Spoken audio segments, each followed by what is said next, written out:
السلام علیکم ورحمۃ اللہ وبرکاتہ۔ الحمد للہ نحمده ونستعینه ونستغفره ونعوذ باللہ من شرور انفسنا وسیئات اعمالنا، من يهده الله فلا مضل له ومن يضلل فلا هادي له، أشهد أن لا إله إلا الله وحده لا شريك له، وأشهد أن محمدا عبده ورسوله، أما بعد فإن خير الحديث كتاب الله، وخير الهدي هدي محمد صلى الله عليه وسلم، وشر الأمور محدثاتها، فإن كل محدثة بدعة، وكل بدعة ضلالة، وكل ضلالة في النار۔ من يطع الله ورسوله فقد رشد واهتدى، ومن يعص الله ورسوله فقد ضل وغوى۔ أعوذ بالله من الشيطان الرجيم، بسم الله الرحمن الرحيم۔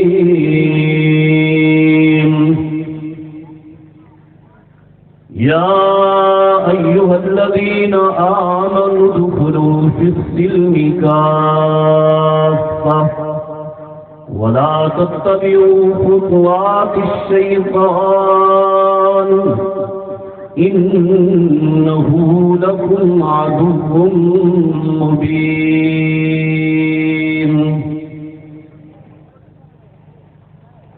مختصر حمد و ثنا اور درود و سلام کے بعد دعا گو ہوں کہ اللہ رب کریم مجھے حق گوئی کی توفیق عطا فرمائے۔ اللہ رب کریم ہم سب کو قرآن و حدیث کی صحیح فہم اور اس پر عمل پیرا ہونے کی توفیق عطا فرمائے۔ مجھ سے قابل آپ محترم الشیخ حافظ شبیر احمد جمالی حافظہ اللہ کی گفتگو سن رہے تھے۔ وہ آپ کو اپنی علاقائی زبان میں نصیحتیں کر رہے تھے۔ میں بھی الحمدللہ ان کی نصیحتوں سے مستفید ہوا، کچھ چیزیں سمجھ آ رہی تھیں۔ الحمدللہ آپ کو فکر آخرت کے حوالے سے قرآن و حدیث کے دلائل سے بھرپور نصیحت فرما رہے تھے۔ اللہ پاک ان کے علم و عمل میں برکت عطا فرمائے۔ اللہ پاک ہم سب کو اخلاص عطا فرمائے۔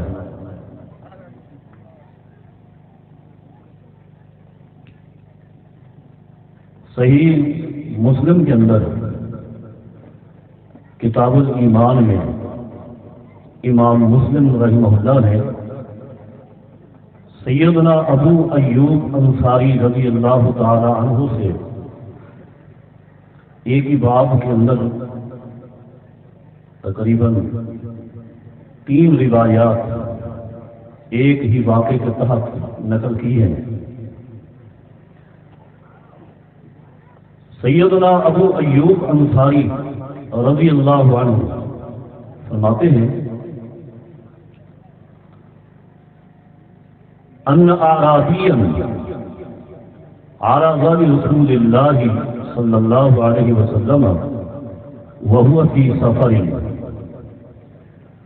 رسول اکرم صلی اللہ علیہ وسلم ایک سفر کی حالت میں تھے۔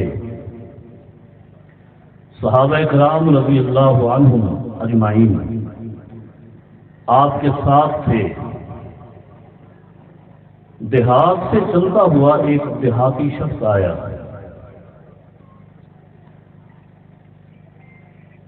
اور آتے ہی حدیث کے الفاظ ہیں فَأَخَذَ بِخِطَامِ نَاقَتِهِ، اس نے آتے ہی نبی علیہ الصلوۃ والسلام کو پہچان لیا اور آپ کی سواری کی رسی کو اور لگام کو پکڑ لیا، آپ کو روک لیا۔ روکنے کے بعد وہ شخص کہتا ہے دلنی علی عمل اذا عملته یقربنی من الجنت ویباعدنی من النار۔ اے اللہ کے حبیب صلی اللہ علیہ وسلم، آپ مجھے ایسا عمل بتائیں جب میں وہ عمل کر لوں تو میں جنت کے قریب ہو جاؤں اور جہنم سے دور ہو جاؤں۔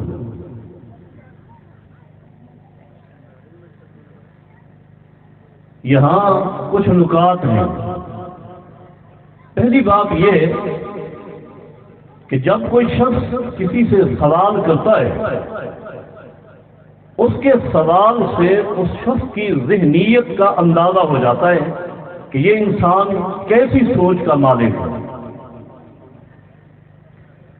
صحابہ کرام رضی اللہ عنہم کے سوالات آپ کتب احادیث میں نوٹ فرمائیں۔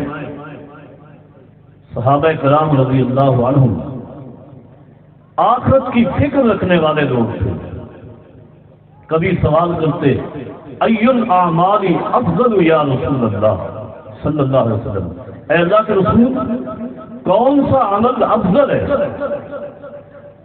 کبھی سوال کرتے من نجات یا رسول اللہ صلی اللہ علیہ وسلم، اے اللہ کے رسول نجات کس چیز میں ہے؟ آج ہم بھی سوالات کرتے ہیں۔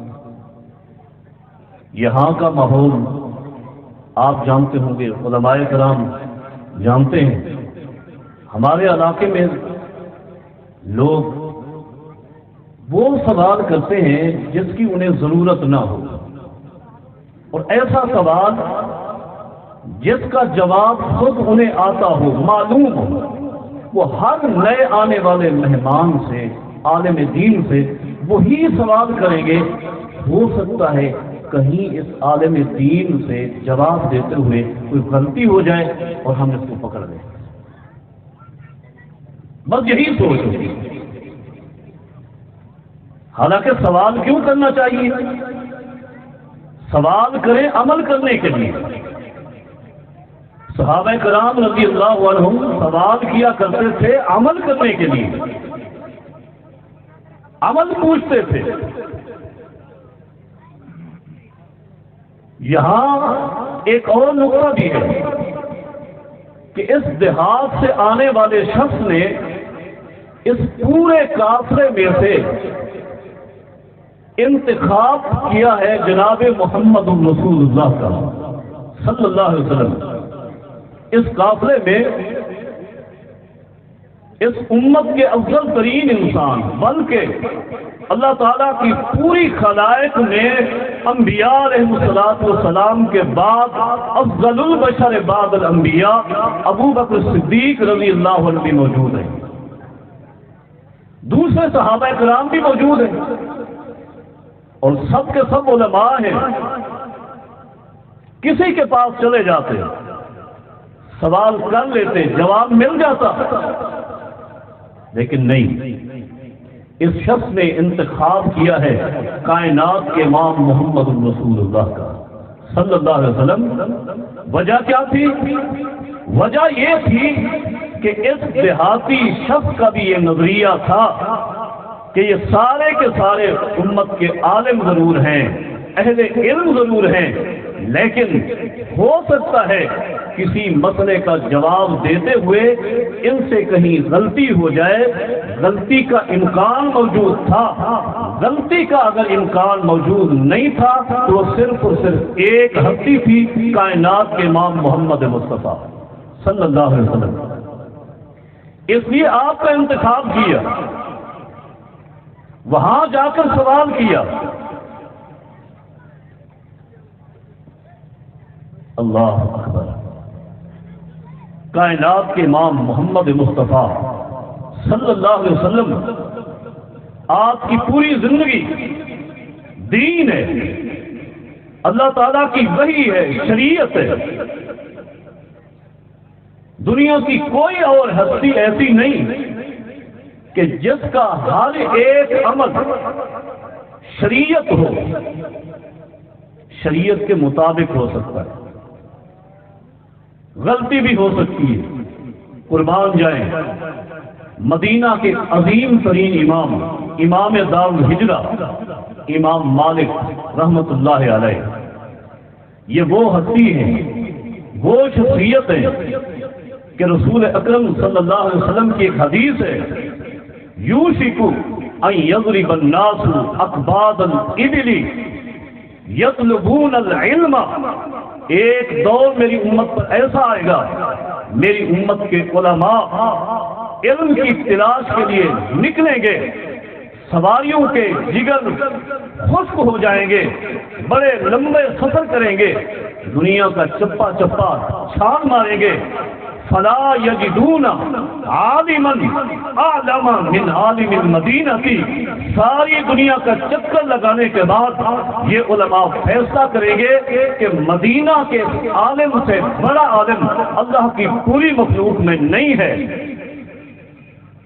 یہ نبی علیہ الصلوۃ والسلام کی حدیث ہے کہ مدینہ میں ایک ایسا عالم ہوگا، محدثین کا اتفاق ہے، علماء سے پوچھئے، محدثین کا اس بات پر اتفاق ہے کہ نبی علیہ الصلوۃ والسلام کی امت پر وہ دور آیا ہے، اور اس دور کے عظیم عالم دین مدینہ کے امام، امام دار الہجرہ، امام مالک ہے رحمت اللہ علیہ۔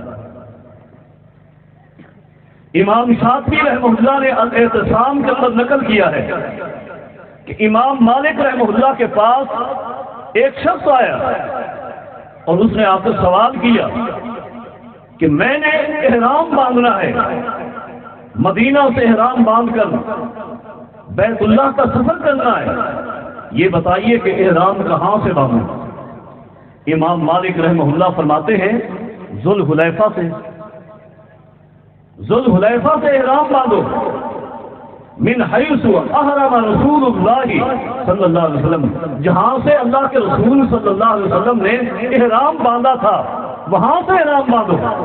اس شخص نے کہا میرا خیال کچھ اور ہے، میری سوچ کچھ اور ہے، میں چاہتا ہوں کہ میں مسجد نبوی سے احرام باندھ کر جاؤں، مسجد نبوی سے احرام باندھ کر جاؤں۔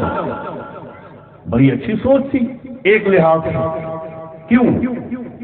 اس لیے کہ ذوالحلیفہ ایک جگہ ہے، ایک مقام ہے، قرآن و حدیث میں اس کی کوئی انفرادی شان اور فضیلت نہیں ہے، جبکہ مسجد نبوی کی ایک شان ہے، اس کی فضیلت ہے۔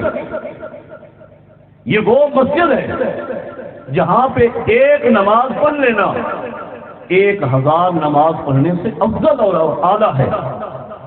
صلاۃ فی مسجدی ھذا خیر من سواہا، میری اس مسجد میں ایک نماز پڑھنا 1000 نماز سے افضل اور اعلیٰ ہے۔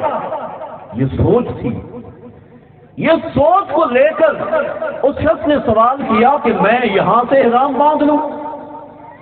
اللہ، امام مالک رحمت اللہ علیہ اس شخص سے فرماتے ہیں کہ مجھے تیرے اوپر فتنے کا خوف ہو رہا ہے، مجھے تیرے متعلق فتنے کا ڈر ہو رہا ہے۔ اس نے کہا کون سا فتنہ، کون سا ڈر؟ ذوالحلیفہ مدینہ سے، مسجد نبوی سے تھوڑے سے فاصلے پر آگے ہے، میں تو پہلے سے احرام باندھ رہا ہوں، کون سی غلطی ہے؟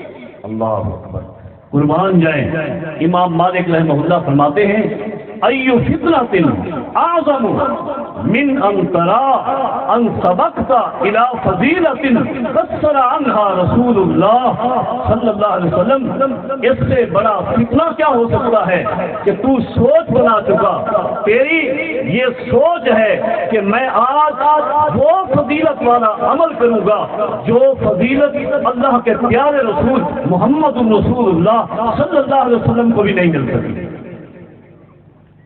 تیری چاہت یہ ہے کہ میں وہ فضیلت لے لوں جو اللہ کے رسول صلی اللہ علیہ وسلم کو فضیلت نہیں مل سکی؟ یہ بہت بڑا فتنہ ہے۔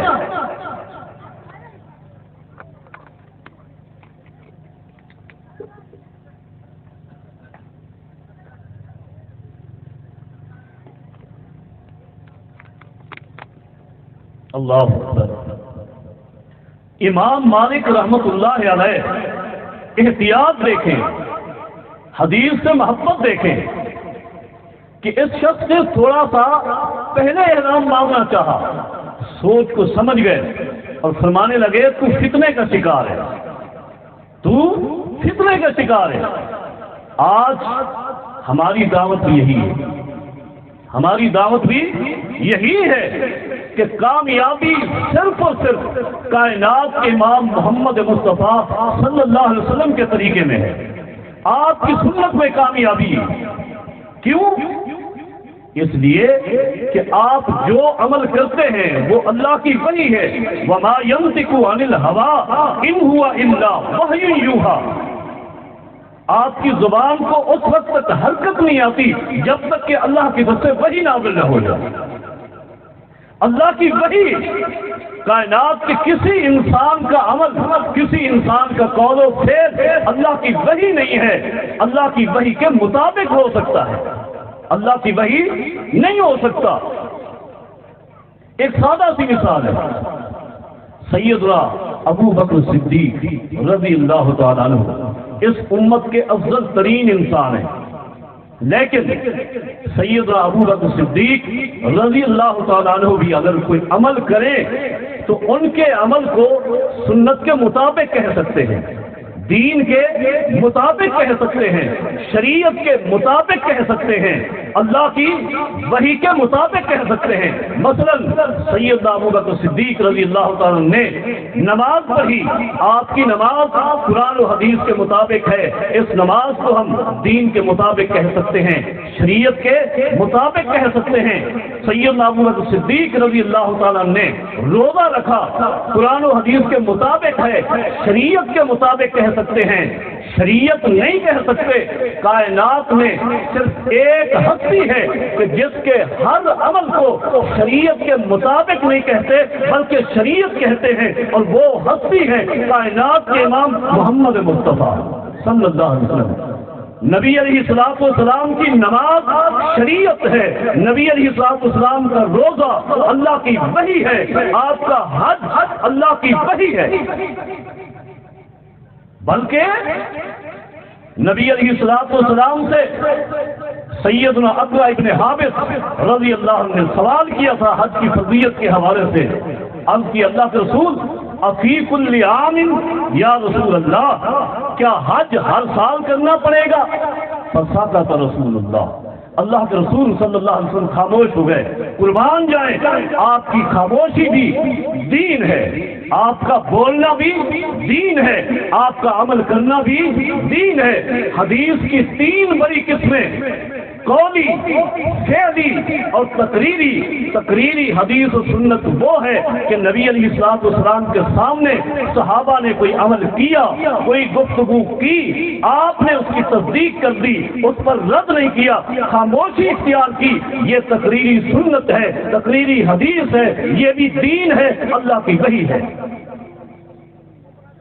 میں یوں کہوں کہ اللہ کے پیغمبر صلی اللہ علیہ وسلم جب ہاں کہتے ہیں تو دین بن جاتا ہے، اور نہیں کہتے ہیں، نہ کہتے ہیں تو حرام ہو جاتا ہے۔ سکت رسول اللہ کے رسول صلی اللہ علیہ وسلم خاموش ہو گئے۔ پھر سوال کیا، تیسری مرتبہ نبی علیہ الصلوۃ والسلام نے فرمایا لو قلت نعم لواجبت ولو واجبت ما استطعتم، اے عقبہ بن حابس، اگر میں آپ کے سوال پر نعم کہہ دیتا، جی ہاں کہہ دیتا، تو یہ فرض ہو جاتا اور ہر سال تم حج نہ کر سکتے۔ میں خاموش رہا تو بار بار مجھ سے سوال کر رہا تھا۔ حضرات نبی علیہ الصلوۃ والسلام ہاں کہتے ہیں حلال ہو جاتا ہے، نہیں کہتے ہیں حرام ہو جاتا ہے. کیوں؟ وما ينطق عن الهوى ان هو الا وحی یوحیٰ. آپ کی زبان اللہ کی وحی کے بغیر حرکت ہی نہیں کرتی. آپ کی زبان کو اللہ کی وحی کے بغیر حرکت ہی نہیں آتی. ابھی ہمارے دوست حافظ عنایت اللہ حافظہ اللہ مسئلہ کے اہل حدیث کے حوالے سے گفتگو کر رہے تھے. مجھے یاد آیا میرا علاقہ ہے ملتان میں خطبہ جمعہ ہوتا ہے میرا، اور میرے ارد گرد وہ لوگ بھی پائے جاتے ہیں، وہ لوگ جو صرف اپنے آپ کو مسلمان، دوسرا کوئی نام نہیں. میرے پیچھے آتے. ایک دن ایک شخص آیا اور الحمدللہ ہم سمجھ لیتے. اس نے سوال کیا، حضرت ہم مسلمان ہیں. جی ہاں. تو پھر یہ لفظ اہل حدیث کیا ہے؟ یہ آپ اہل حدیث کیوں کہتے ہیں؟ اللہ کے فضل و کرم سے میں نے اس کو برجستہ جواب دیا. علماء موجود ہیں، میرے جواب کی اصلاح فرمائیں گے اگر کہیں غلطی ہوئی. جیسے ہی اس نے کہا نا کہ جب ہم مسلمان ہیں پھر اہل حدیث کہلوانا یہ کیا ہے؟ میں نے کہا اللہ کی قسم ہے دنیا کا کوئی شخص اس وقت تک اپنے آپ کو مسلمان کہہ نہیں سکتا جب تک کہ اس سے پہلے اپنے آپ کو اہل حدیث نہ بنا لے.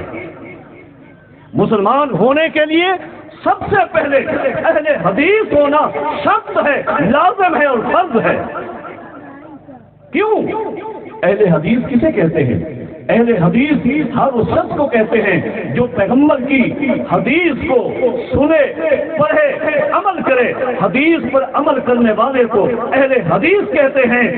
دائرہ اسلام میں داخل ہونے کے لیے سب سے پہلے حدیث پر عمل کرنا پڑے گا. اشہد ان لا الہ الا اللہ واشہد ان محمدا عبدہ ورسولہ. جب تک تو اس حدیث پر عمل نہیں کرے گا تو مسلمان کہلوا ہی نہیں سکتا. مسلمان کہلوانے کے لیے سب سے پہلے اہل حدیث بننا پڑے گا. اور اہل حدیث کا منشور ہے قرآن و حدیث. قرآن و حدیث. قرآن بھی حدیث ہے، اللہ کی وحی ہے، حدیث بھی حدیث ہے. ان دونوں پر عمل کرنے والے کو اہل حدیث کہتے ہیں. وہ دنیا کے جس خطے میں ہو، جس نام سے ہو، وہ اہل حدیث ہے. حضرات میں یہ عرض کر رہا تھا کہ اس شخص نے نبی علیہ الصلوۃ والسلام سے سوال کیا. سوال کیا تھا؟ دلنی علی عمل اذا عملته یقربنی من الجنۃ ویباعدنی من النار. وفی روایت دلنی علی عمل اذا عملته دخلت الجنۃ.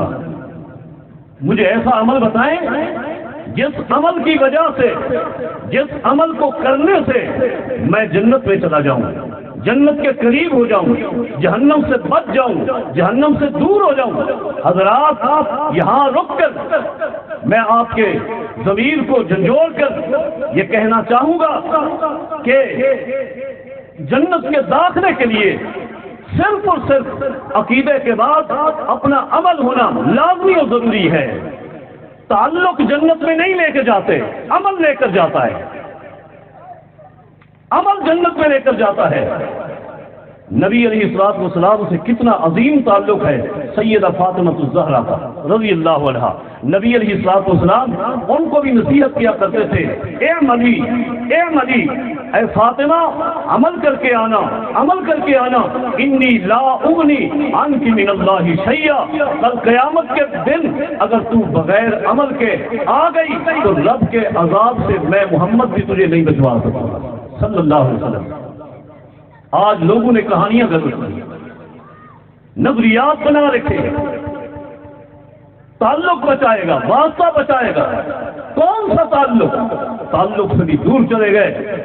بیعت کر لیں اور ان کے لیے بڑے بڑے نمونے بنا رکھے. بیعت سے اس پر ہاتھ پھروانے سے جنت کا ٹکٹ مل جاتا ہے۔ اگر کسی طرح جنت کا ٹکٹ ملتا ہوتا، یہ آسانی دین اسلام میں پائی جاتی ہوتی، تو لوگوں نبی علیہ السلام نے کوہ صفا پر جب پہلا اعلان کیا تھا قولوا لا الہ الا اللہ، اسی اعلان کو سنتے ہی مکہ والے کلمہ پڑھتے، آپ سے بیعت لے کر آپ سے تعلق تھا، قومی تعلق تھا، علاقائی تعلق تھا، سارے کے سارے جنتی بن جاتے۔ نہیں، مکہ والوں کو بھی معلوم تھا، ان کے علم میں تھا کہ جب کلمہ پڑھیں گے تو کلمہ کے مطابق ہمیں عمل بھی کرنا پڑے گا، عمل کے بغیر زندگی نہیں ہے۔ نبی علیہ السلام سے اس شخص نے سوال کیا دلنی علی عمل اذا عملته دخلت الجنۃ۔ صحابہ کرام رضی اللہ عنہم عمل کیا کرتے تھے۔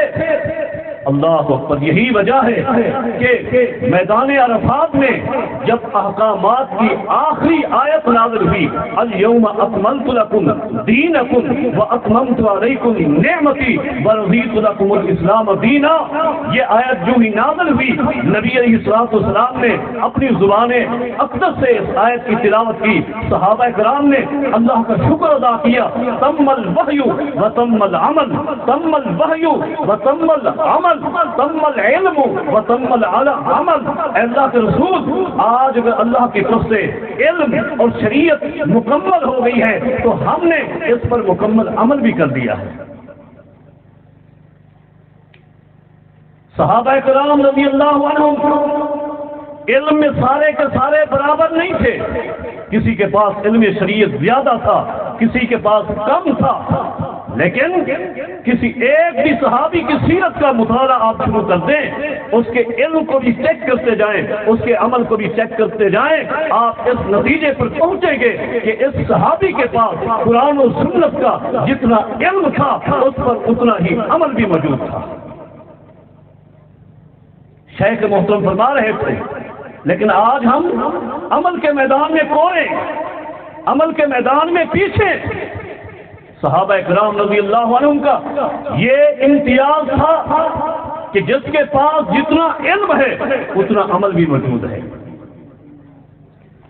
سیدنا عمر بن خطاب رضی اللہ عنہ حج کا قافلہ لے کر جا رہے ہیں، امیر قافلہ ہیں، ایک جنگل سے گزر ہوا، ویران علاقے سے گزر ہوا، دور سے ایک آواز آئی اذا ہاتف کفو۔ ہاتف اس آواز کو کہتے ہیں کہ جہاں شکل نظر نہ آ رہی ہو، صرف آواز آ رہی ہو، کوئی شخص دکھائی نہیں دیا، آواز آئی کفو، رک جاؤ۔ سیدنا عمر رضی اللہ تعالی نے قافلے کو روک لیا، تھوڑی دیر کے بعد دیکھا ایک شخص ظاہر ہوا، ایک شخص آ گیا، سلام کیا، سلام کرنے کے بعد اس شخص نے پہلا سوال کیا، غور فرمائیے گا کیا سوال کیا اور کیا انداز تھا اس شخص کا۔ سوال کیا افیکم رسول اللہ صلی اللہ علیہ وسلم، کیا تمہارے اندر اللہ کے رسول صلی اللہ علیہ وسلم موجود ہیں؟ سیدنا عمر رضی اللہ تعالی نے فرمایا ماتا، اللہ کے رسول صلی اللہ علیہ وسلم فوت ہو گئے ہیں۔ فاسترجع، زارو قطار رونے لگ گیا، یہ نوجوان، یہ آدمی رونے لگ گیا، روتا رہا۔ تھوڑی دیر کے بعد پھر سوال کیا فمن ولا بعدہ، اللہ کے رسول صلی اللہ علیہ وسلم دنیا سے چلے گئے۔ حضرات، صحابہ کرام رضی اللہ عنہم کا یہ بھی نظریہ تھا، یہ بھی عقیدہ تھا کہ اللہ کے رسول صلی اللہ علیہ وسلم فوت ہو چکے ہیں، حیات النبی نہیں، ممات النبی، یہ بھی عقیدہ تھا۔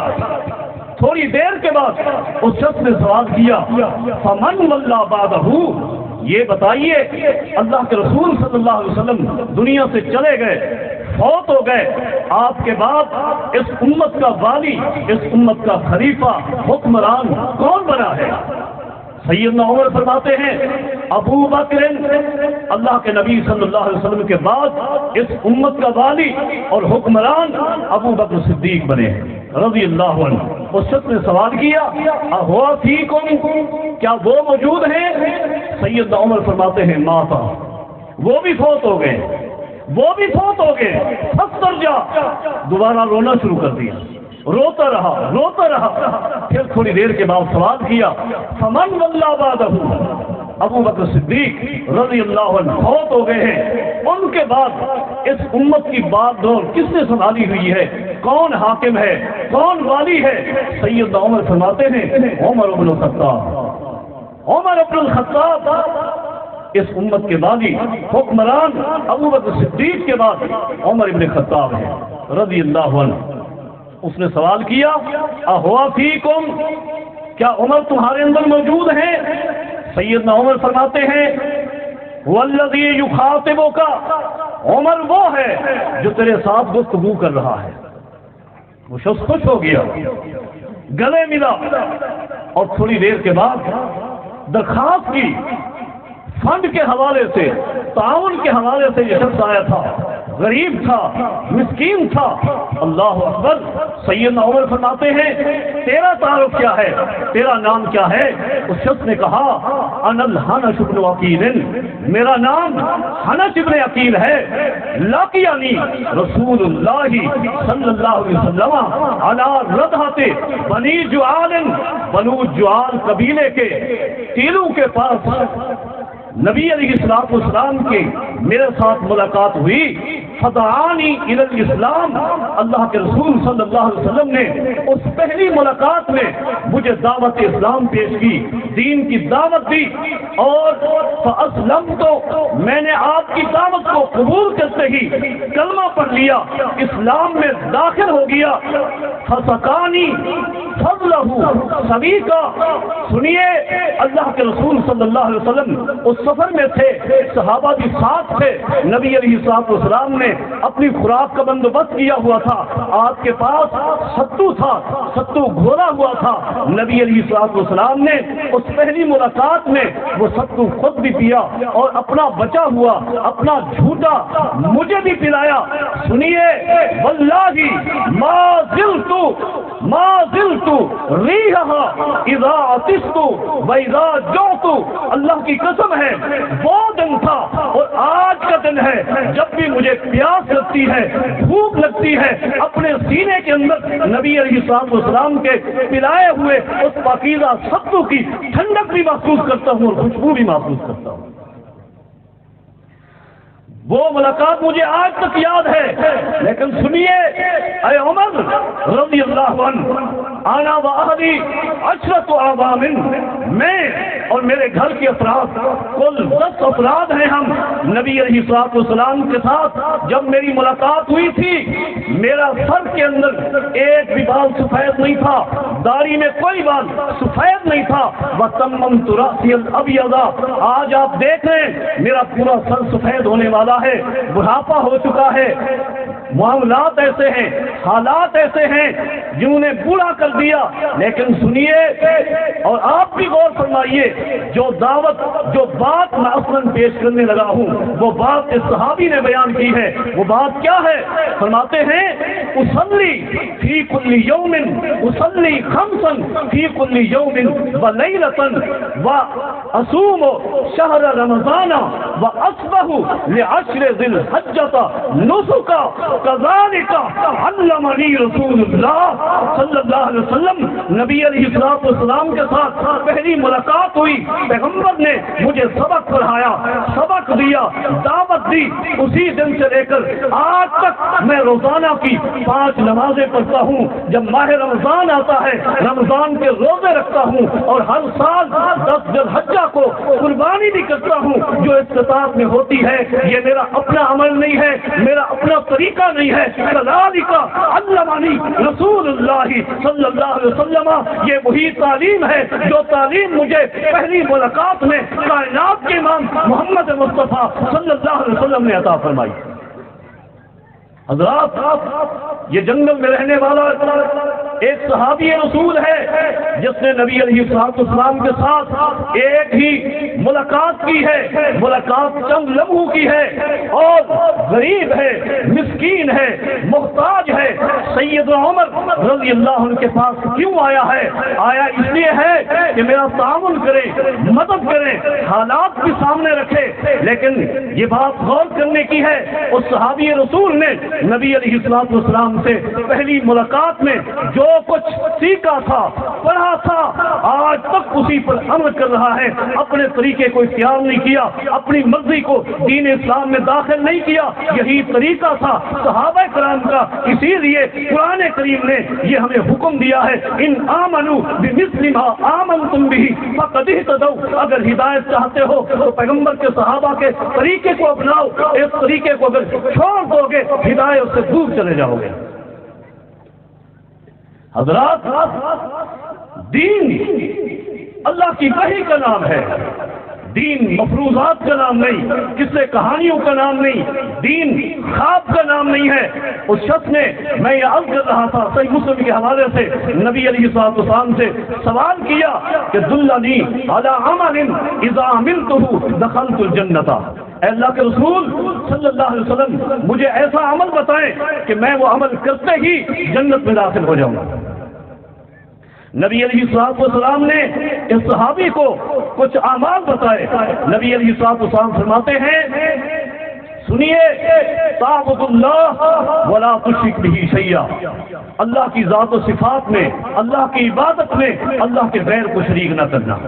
یہ پہلا سبق ہے، اللہ کی عبادت میں کسی کو شریک نہ کرنا۔ حضرات، ایک تلخ حقیقت، آج کچھ لوگ کہتے ہیں کہ اللہ کے غیر وہ ہیں جو اللہ کے دشمن ہیں، اللہ کے جو دوست ہیں وہ اللہ کے غیر نہیں۔ یہ نظریہ، یہ جملہ قرآن و حدیث کے منافی ہے، یہ غلط ہے۔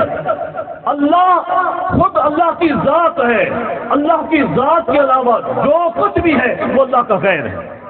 وہ اللہ کا دوست ہو، وہ اللہ کا دشمن ہو، وہ اللہ کا غیر ہی ہے۔ وہ مقرب ترین فرشتہ کیوں نہ ہو، کوئی رسول کیوں نہ ہو، وہ اللہ کا غیر ہی ہے۔ اور میں نے قرآن و حدیث کا جو مطالعہ کیا ہے، میں اس بات تک پہنچا ہوں کہ اس کرۂ ارض پر، اس دھرتی پر جب بھی عبادت کے عنوان سے اللہ کی ذات کے ساتھ شرک ہوا ہے تو اللہ کے پیاروں کو اللہ کی عبادت میں شریک کیا گیا ہے، اللہ کے دوستوں کو نہیں، اللہ کے دشمنوں کو نہیں، اللہ کے دوستوں کو شریک کیا گیا ہے۔ اس کائنات میں سب سے پہلا شرک کا جو آغاز ہے، جو ابتدا ہے، وہ کب ہوئی؟ سیدنا نوح علیہ السلام کے زمانہ میں۔ اور اس دور میں جو شرک ہوا ہے، جن کو اللہ کے عبادت میں شریک کیا گیا ہے، ود، سواع، یغوث، یعوق اور نصر، یہ پانچوں کے پانچوں اللہ کے ولی تھے۔ وہ قوم بھی پنجتن پاک کی پجاری تھی۔ یہ آج جو پنجتن پاک کی آواز آتی ہے کوئی نئی آواز نہیں ہے، یہ پہلی آواز ہے شرک کی، پنجتن پاک۔ حضرات، نبی علیہ السلام نے فرمایا، اللہ کی عبادت میں اللہ کے غیر کو شریک نہ کرنا، تقیم الصلاۃ، نماز قائم کرنا، زکوٰۃ ادا کرنا، وتصل الرحم، صلہ رحمی کرنا۔ کیا کرنا؟ صلہ رحمی کرنا۔ اللہ اکبر۔ اب اس شخص نے یہ باتیں سننے کے بعد کہا، والذی نفسی بیدہ، والذی نفسی بیدہ لا ازید علی ھذا ولا انقص منہ، اس ذات کی قسم ہے جس کے ہاتھ میں میری جان ہے۔ حضرات، یہاں رک کر اس جملے کی وضاحت کرنا بھی میری مجبوری ہے، اس لیے کہ جملہ بھی توحید کا مرض ہے۔ اس شخص نے کہا، اس ذات کی قسم جس کے ہاتھ میں میری جان ہے۔ اللہ رب کریم کا ہاتھ بھی ہے، اللہ رب کریم کا ہاتھ بھی ہے۔ بڑے لوگ، بڑی بڑی گدیوں پر بیٹھنے والے لوگ اس میں مار کھا گئے، اللہ تعالیٰ کی صفات کے حوالے سے مار کھا گئے۔ غلطی کھا گئے، اور یہ توحید ہے جو اس میں مار کھا گیا وہ توحید میں فیل ہو گیا، اور جو توحید میں فیل ہو گیا اس کی نہ نمازوں کا فائدہ ہے، نہ روزے کا فائدہ ہے، نہ حج کا فائدہ ہے، نہ زکوٰۃ کا فائدہ ہے، نہ تلاوت قرآن کا فائدہ ہے۔ جو توحید میں فیل ہے وہ تمام اعمال میں فیل ہے۔ پاس وہ شخص ہے، اس شخص کے اعمال کا وزن ہے جس کا عقیدہ درست ہے، عقیدہ پاکیزہ ہے۔ بڑے بڑے لوگ اس میدان میں فیل، کیا کہا؟ والذی نفسی بیدہ، اس ذات کی قسم جس کے ہاتھ میں میری جان ہے، لا ازید علی ھذا ولا انقص منہ، جو کچھ آپ سے سنا ہے اس میں نہ کمی کروں گا نہ اضافہ کروں گا، اس میں کمی اور اضافہ نہیں کروں گا۔ حضرات، کمی اور اضافے کا سوال ہی نہیں بنتا۔ کیوں؟ اس لیے کہ دین وہ مکمل ضابطہ حیات ہے جسے اللہ کے رسول صلی اللہ علیہ وسلم لائے۔ دین اللہ تعالیٰ کی وحی کا نام ہے، اور اللہ تعالیٰ کی وحی کی دو شکلیں ہیں، ایک قرآن کریم ہے اور دوسری حدیث رسول ہے۔ یہ دونوں، ان کا توسط، ان دونوں کو پکڑنا لینا، یہی کامیابی کی راہ ہے۔ ان دونوں میں سے اگر کسی ایک کو کسی نے چھوڑ دیا، ترک کر دیا، وہ گمراہ ہو گیا۔ قرآن کو چھوڑ کر حدیث کو لے گا تب بھی گمراہ ہے، حدیث کو چھوڑ کر قرآن کو لے گا تب بھی گمراہ ہو جائے گا۔ یہ دونوں مکمل مل کر ایک ضابطہ حیات ہے، یہ اللہ کی وحی ہے۔ وحی ہونے میں، حجیت ہونے میں قرآن و حدیث دونوں کا ایک ہی مقام ہے۔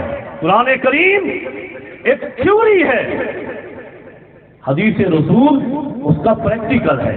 نبی علیہ الصلوۃ والسلام نے عمل کر کے دکھلایا، اللہ کے حکم پر چل کے دکھایا، اور حدیث اس کا پریکٹیکل ہے۔ قرآن تھیوری ہے، قرآن کو بھی نہیں چھوڑ سکتے، حدیث کو بھی نہیں چھوڑ سکتے، دونوں کو لیں گے۔ اللہ اکبر! آج لوگ حوالے دیتے ہیں کہ خیر القرون کے لوگ ہیں۔ خیر القرون اس سے بڑا کیا ہو سکتا ہے کہ جس دور میں، جس قرن میں صحابہ کرام موجود ہیں رضی اللہ عنہ، لیکن دین صرف اور صرف نبی علیہ الصلوۃ والسلام کے قول و فعل کا نام ہے، آپ کے قول و فعل کا نام ہے۔ وہ دین ہے، وہ اللہ کی وحی ہے۔ اس کے علاوہ کوئی دوسری چیز دین نہیں ہو سکتی۔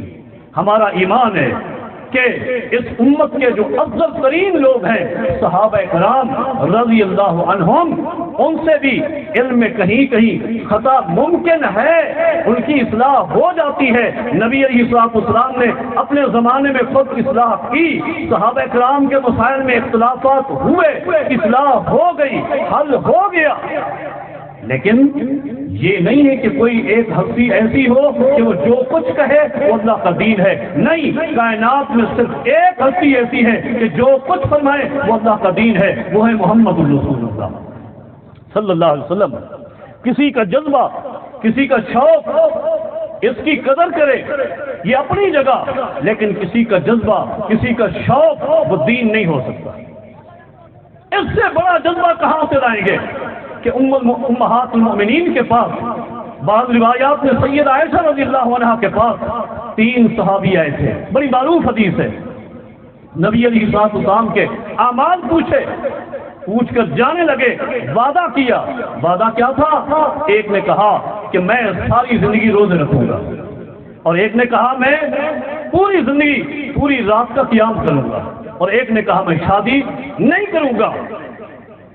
اب یہ جذبہ ہی تھا، یہ شوق ہی تھا، یہ دین کی محبت ہی تھی، لیکن حضرات نبی علیہ الصلوۃ والسلام نے ان تینوں کو بلا کر پوچھا اَأَنْتُمُ الَّذِينَ قُلْتُمْ كَذَا وَكَذَا، کیا تم تینوں نے اس طرح کہا ہے؟ جی ہاں اللہ کے رسول اس طرح کہا ہے۔ نبی علیہ السلام نے ناراضگی کا اظہار فرمایا۔ حضرات غور فرمائیے، ہمارا مولوی، ہمارا پیر، ہمارا گدی نشین جذبہ رکھتا ہے، اس کا جذبہ ہوگا، لیکن اس کا جذبہ قربان ہے صحابہ کرام رضی اللہ عنہم کے جذبے پر۔ آپ کا جو جذبہ تھا، صحابہ کا جو ایمان تھا، صحابہ کے ایمان میں اگر دنیا کا کوئی شخص شک کرے گا تو اپنے آپ کو اسلام سے خارج کر دے گا۔ بڑا جذبہ تھا، بڑا شوق تھا۔ اسی لیے حضرات کسی ہستی کا جذبہ، اس کا شوق دین نہیں ہے، دین اللہ کے رسول صلی اللہ علیہ وسلم کا قول و فعل ہے۔ دین آپ کا عمل ہے، دین وہ عمل ہے جس عمل کو پاک کر دے، جس پر مہر لگا دے کائنات کے امام محمد رسول اللہ صلی اللہ علیہ وسلم۔ کیا تم تینوں نے ایسے کہا ہے؟ جی ہاں اللہ کے رسول اس لیے کہا تاکہ ہم عمل میں پہنچ جائیں، عمل کا اضافہ چاہتے ہیں۔ نہیں، عمل کا اضافہ مطلوب نہیں۔ نبی علیہ السلام نے اللہ اکبر قربان جائیں کیا فرمایا؟ بڑا عظیم جملہ کہہ دیا۔ مجھے یاد آیا امام سفیان بن عیینہ رحمہ اللہ فرمایا کرتے تھے، لوگوں ان رسول اللہ صلی اللہ علیہ وسلم هو المیزان الاکبر علیہ تعرض الاشیاء علی خلقہ وسیرتہ وہدیہ۔